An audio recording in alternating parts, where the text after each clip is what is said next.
Good afternoon, TISD parents. My name is Ashley Dexter, and I will be helping you with rational number operations. We're going to get started with rational numbers today, and I'm going to give you some basic ideas to help you get through your students' homework. So the first thing that we talk about with rational numbers is how we categorize them.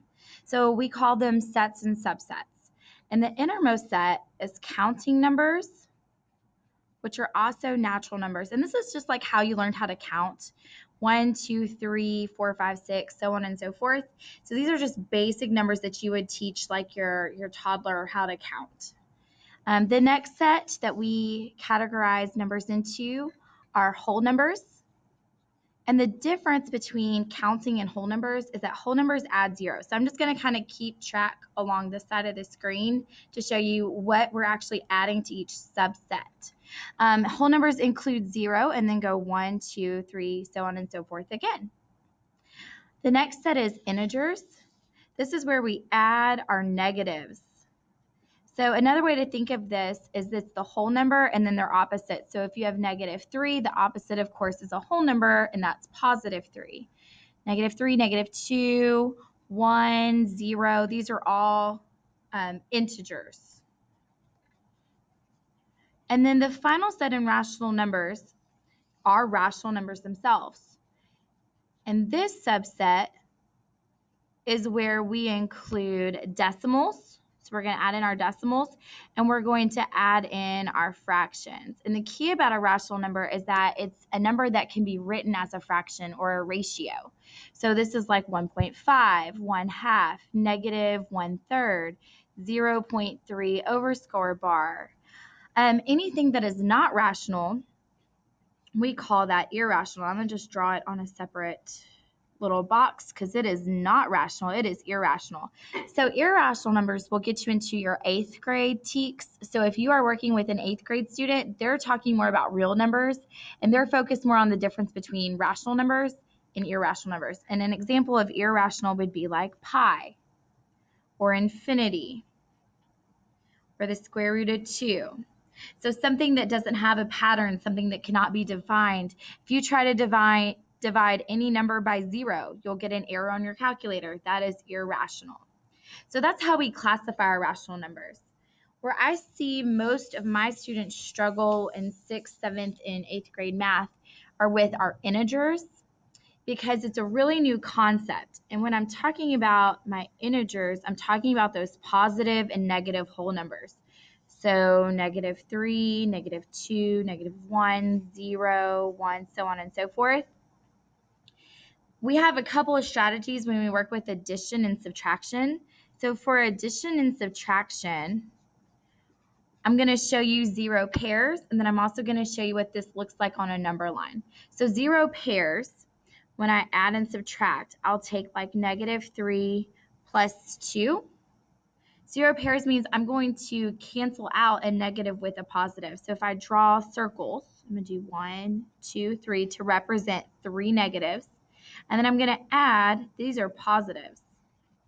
So we know if we have a -1 and a +1, they cancel out and make 0. This is the concept. So this negative and this positive cancel. This negative and this positive cancel. And then I'm left with my answer, which is the -1. So this is using 0 pairs. Okay, let me show you another example on how we can add and subtract integers, but with a number line.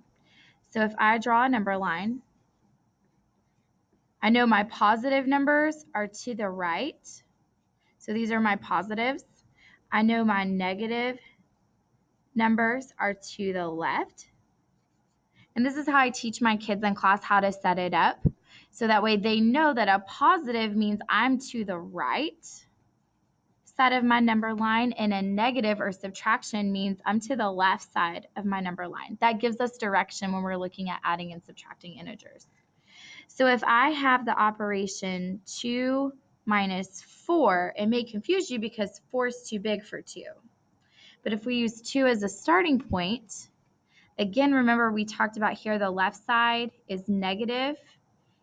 Well, my subtraction is to the left. That's my direction that I'm going to go. So I'm going to jump 4 spaces to the left. 1, 2, 3, 4, and I get my answer of -2. So there are two strategies for you to use when you're adding and subtracting integers: zero pairs and a number line. Again, with the number line to the right is positive. It's your plus, it's your addition. And then to the left is your negatives. So your first number is your starting point. Your sign is your direction, whether you go right or left. And then your second number is how many you go in that direction. All right, let's talk about multiplication and division of integers. So we have a couple of, little tools to help students remember. And I like the little ninja man. But then we also have tic-tac-toe, and I think tic-tac-toe shows it a little bit better. And these are things that we encourage our kids to write at the top of their worksheets or their test, or when we get to star on their star charts as little reminders. So that way, if they get stuck on a problem, it gives them a strategy to look back at. So what we know from this is that if I have a negative and a positive together, multiplied or divided, I can cover it up and know my answer is a negative. Same thing if I have a negative and a negative being multiplied or divided, I'll cover those two halves and get a positive. The cool thing about the tic-tac-toe is it shows the positive relationships and it works in any direction. So for example, a positive times a negative is a negative. A negative times a negative is a positive. A positive divided by a positive is a positive. A positive divided by negative is negative. So you can see that no matter what, these are two tools that can work for multiplication and division of integers. Okay, so let's start with an example. -2 times 3. I have different signs. So I know that different signs means my answer is going to be negative. But if your student is struggling with that concept of different signs means my answer or my product is negative, have them use one of their strategies. We can start at a negative. We can multiply it by a positive, and we know our answer is a negative. Or over here, we'll do a negative and a positive, and we see that our answer is negative.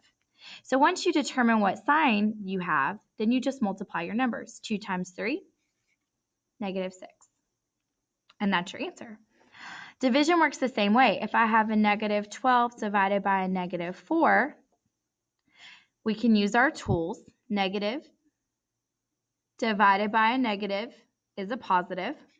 Or we see that they have the same sign. So same sign means positive, just how like up here in our first example, different signs means negative. So then once we determine our sign, we know 12 divided by 4 is 3.